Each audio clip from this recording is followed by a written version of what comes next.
everyone, I'm MetaMaxis, your coach of the New York Metas in the IBL, the International Battling League, Season 10. And we have drafted a Godzilla-themed draft team. So don't forget to leave a like, subscribe for more, and comment below your thoughts on the team and how well you hope we do in the league.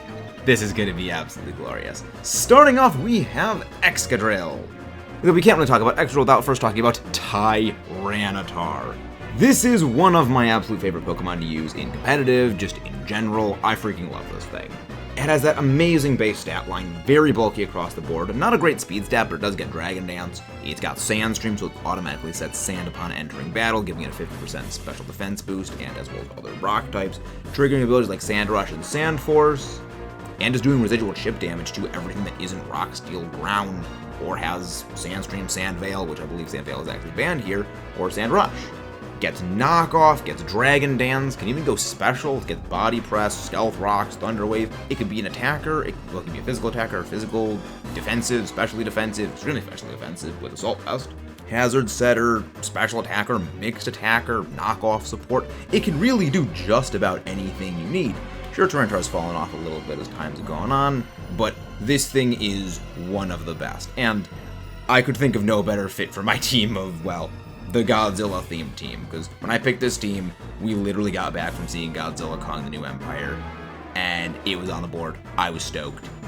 It was a great pickup. Now we can go talk about Excadrill. This is a Pokemon that is, again, another one of my favorites. I've run Sand Excadrill for literally years at this point. I know this thing in and out. I've used it predominantly in doubles, but translating it to singles shouldn't be too difficult. Excadrill is a very unusual steel type, and unusual ground types at least. It's not defensive in the way a lot of ground or steel types are, with actually relatively low defenses, but a well above average HP stat considering, which all things considered makes it actually pretty bulky. It's not really the glass cannon a lot of people give it the reputation it has. This is standing in for Mogera when it comes to the overall team, in terms of Kaiju references. But it's got that fantastic Sand Rush ability, got Sand Force if I don't actually need the speed in a match, or I can even go Mold Breaker if I'm facing, say, Rotom and I want to absolutely obliterate that thing. Decent defenses, considering its HP stat, but a brutally powerful Earthquake, and with that speed, it can blitz past most Pokemon. This is again a Pokemon I have used for a long time, I know it well. Access to Rapid Spin makes it a great hazard remover, its ability to body hazards in general makes it fantastic, and something I probably don't even need to slap the heavy-duty boots on. All in all, I am beyond happy to have gotten Excadrill. Originally in this place, I had Blood Moon Ursaluna, because when I just got back from seeing Godzilla Kong the New Empire, it was me, my turn was up to pick, and I didn't know what I wanted to grab. I grabbed Blood Moon Ursaluna, just thinking, oh, it's a good splashable thing I can put on, I can figure something out with it later. Later as time went on, I was like, I don't really think I want Blood Moon Ursaluna. And Excadrill was still on the board when it went into Grace Period. I just decided, you know what, I'll switch out Blood Moon for Excadrill. Zero regrets. It also probably means I don't need to face Blood Moon later. I'm still surprised no one picked up Excadrill, because it's fantastic even without sand. So I don't need to bring Excatar every single week. Third up, we have Volcanion. This one doesn't, I would say, particularly resemble any kaiju, especially. You could make it as a King Caesar, because it's apparently supposed to be based on a lion. I don't see it, but apparently it is. But overall, this thing is a very annoying Pokemon to deal with. Fire and Water gives it a very good defensive typing. Water Absorb makes it completely immune to, well, Water-type hits. Considering Excadrill and Tyranitar don't particularly like Water types, this thing can come in and easily body them. It's got a fantastic stat line across the board, very high physical defense giving it a relatively strong body press, great special attack, and a very high special defense making it once again another great Assault Vest user, or a user of heavy duty boots to get around things such as entry hazards. It's not the fastest thing in the world, only base 70 speed, but when you've got excellent stats like that and access to Steam Eruption and Scald, do you really have a problem with not the best speed? It's all around fantastic. I drafted this mostly because it resembles in some ways Heatran, another Pokemon I'm very familiar with that has an awkward defensive typing, ability-induced immunity, and is just an annoying Pokemon to deal with in general. Not as annoying to deal with as Heatran, I would say, but it is certainly an infuriating one to handle on its own, which is why I wanted to pick it up. Fourth up, we have Tornadus Therian form, standing in the place of Rodan or Radon. This is a very fast Pokemon. Its Not the most aggressive, not the bulkiest, but it's got a good mix of both. Again, Regenerator is a fantastic ability, access to U-turn and knockoff is also great, but that 121 base speed is fantastic, letting me secure the speed advantage in most fights and secure a good knockoff or pivot in or out. Access to Bleak Wind Storm makes it very good for having a flying type stab that isn't a move that's not the greatest power, something like Air Slash, or not the most accurate like Hurricane. It's not the best move because it doesn't have the greatest of accuracy, but it can strike a happy medium and deal out some surprisingly strong damage across the board. Also gets access to Nasty Plot. Regenerator is fantastic. I'm used to Galarian Slowking, or Glowking, as a Regenerator pivot in or out, but that is a much slower pivot with a debatably better defensive typing combination, but this is a much faster pivot, which can be a bit more aggressive. Gonna take some getting used to, but I can learn fast, as we saw with Glowking. I also think there's a lot of weird moves like Sludge Wave. If you remember the UNPL Season 4 team, you're gonna remember Rillaboom. Yes, for my Godzilla-themed team, I managed to get both Tyranitar and Rillaboom. I can't believe it. It was on the board. I don't care whether I reused it again or not. It's apt. I got Godzilla, I got Kong. Overall, Rillaboom is fantastic. Very bulky, access to Grassy Surge and Grassy Glide, a brutally powerful Wood Hammer, knockoff, U-turn, again being another pivot. Overall, it is just a fantastic Pokemon. We've used it before. I'm not the most experienced with it, but I know my way around a Rillaboom moveset. Though figuring out what the best moves to bring are always the hardest part of it, because it's got so many good moves. Stomping Tantrum, High Horsepower, U-turn, Wood Hammer, Grassy Glide, even Subseed. Too many moves, not enough slots. It is the definition of a 4-move slot syndrome Pokemon. It's fantastic, all around one of my favorites to bring, despite how much I hate facing it. Which I guess is kind of the ideal way any Pokemon should be. In Grassy Surge, we actually have some openings for other members of the team to use items like Grassy Seed and reduce Earthquake damage, because I don't always need to bring Earthquake on Excadrill. For our 6th pick, we went with Latias. This thing's all around pretty bulky, very fast, 110 speed, 130 special defense. Pretty good as a special wall. I've used Latias a little bit before during the Penn State Pokemon Challenge, so I do know how it works a little bit. I've used a Calm Mind Leftovers set on it with Aura Sphere. Not bad. And that was also before it received its buff in Generation 9, making Mist Ball a lot more powerful than Psychic, or at least comparatively better than Psychic, as it has the 50% drop on special attack, as well as comparable damage output. Still has a fantastic moveset, fantastic Scarfer, fantastic Specs user, not as powerful ludicrously so as Latios, but it is better at taking hits. She still has a massive move pool, and she is making up the reference of the Super X3, if you remember that from Godzilla vs. Desoltria. That doesn't make me sad. But yeah, fantastic moveset, lots of type coverage, lots of speed. Not the most power as by the time I'm actually recording this, I've already had my Week 1 match, and she did not even manage to one-shot things with an Expert Belt on that team. But that was a particularly bulky and annoying Pokemon, which generally gives me nightmares, so we did well against it. But against other things, she does fairly well. Look forward to seeing how well she does in the later matches. You can even run some stuff like Trick Shenanigans with her, as she does get access to that move. And with Levitate, she gives a fantastic immunity to Earthquake, so I have many, fantastic immunity to ground-type moves, giving her much more defensive synergy with some of my other Pokemon, and giving her better defensive synergy with something like, say, Tyranitar and Excadrill, whose weaknesses she happens to resist, and things that she's weak to, they happen to resist. Trying to get a bit better at the defensive synergy side of teams so I can have some better switches. But with our 7th pick, we go for the throat with Hitmonlee, who is our first Terra Captain.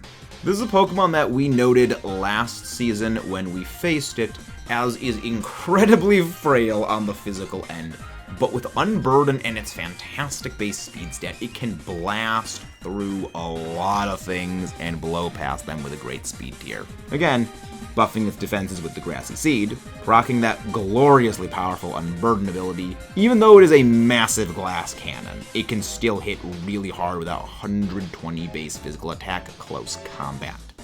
And as a Terra Captain, sporting the Terras of Fighting, one of our required Terras, Steel and Electric, letting me target most of the things that could give me a hard time.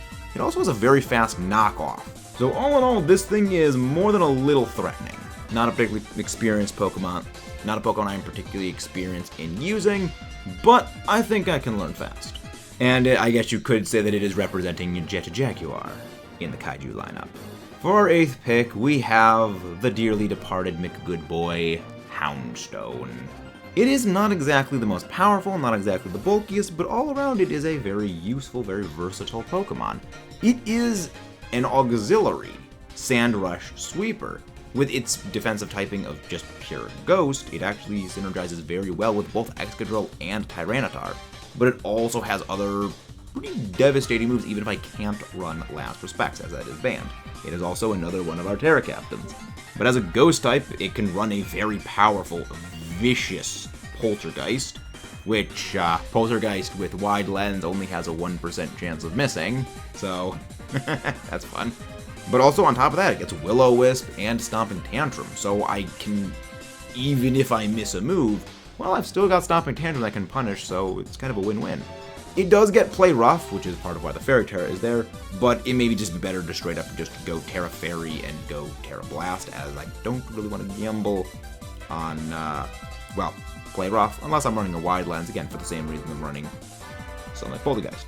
It also gets access to Shadow Sneak, so it gets priority even if it's not the fastest thing on the field because of Sand Rush, or I can just go for Fluffy, which gives me double defense. Again, it's a very versatile Pokemon, not particularly representing any Kaiju here, but we just like Houndstone. Kinda glad I don't get to run Last Respects on it, because otherwise that would be absolutely freaking broken. Well, I guess you could say Houndstone represents Doug.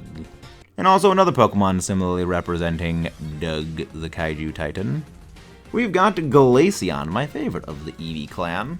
There was really no strategic reason I picked this thing.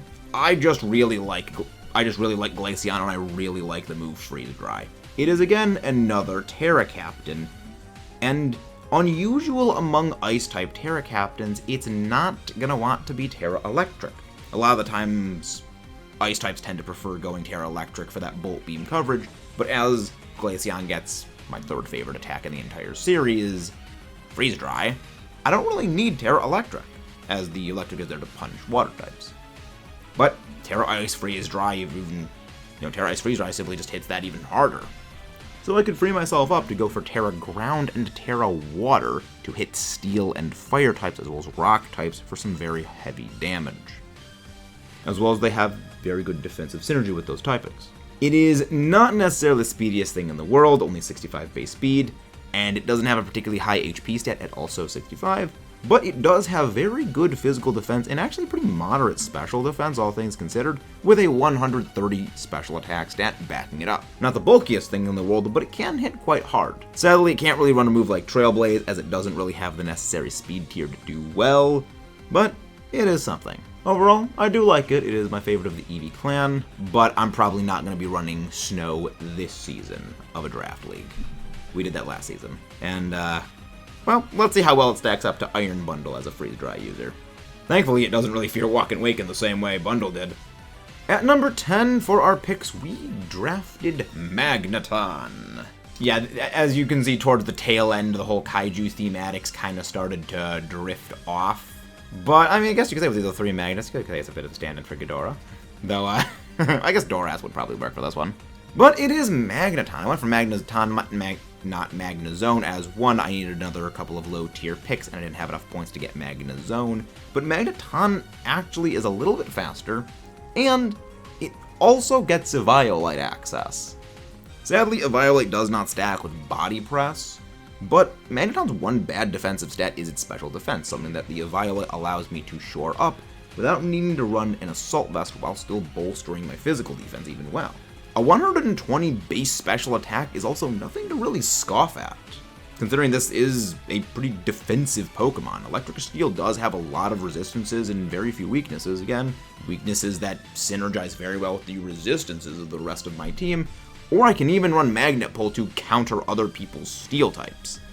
It also gets access to Sturdy, so maybe I run Magnet Pull, maybe I run Analytic, maybe I run Sturdy. There's 3 very useful abilities depending on the situation. Sadly, it does not seem to get moved. Sadly, it doesn't get moves like Stealth Rocks, making it a rocker, but it in general is just going to be there to be bulky, be annoying, and deal out some chip damage. And finishing out our team, we have Glimmet. There was no real strategic decision making on this one either, other than the fact that it does get Toxic Debris, making it a pretty good kamikaze lead, or I can go Corrosion to poison various steel types and poison types, as it does get Toxic access. It has a very powerful special attack of all things considered. It's got a 105 special attack. For reference, that's higher than Mew. But it's not exactly gonna be used as an attacker. Again, it can weirdly hit hard and it does need to be respected, even if it may not be the powerhouse of the team. It's got the ability to throw out Toxic Spikes, throw out Toxics on steel and poison types, and weirdly hit hard. Can even go Focus Sash and try and go for some more hazards with it, because it does get Stealth Rocks. Again, very annoying, very weird hazard setter that does need to be respected, and it might even be able to take something down that is a bit more valuable than itself. Really, its whole job is there to trade. But I may or may not see myself using it this season. Much like Wigglytuff, this was kind of picked as filler for the last point. But that is our team this season so far in the New York metas. Not my best lineup, but I do enjoy the kaiju theme we did for this one. I don't know, I just saw, you know what, we saw Godzilla Kong, Tyrantard, and Rillaboom around the board. I'm picking both of them, and we got them. We have the moral victory already. Whether or not we win or lose in battle is all secondary. But week 1, we face Gouging Fire, which is my biggest nightmare. I hate that thing.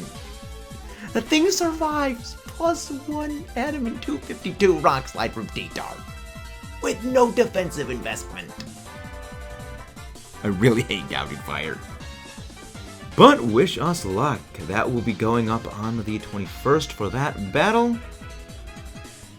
And who knows, we might make some changes out for the rest of the team.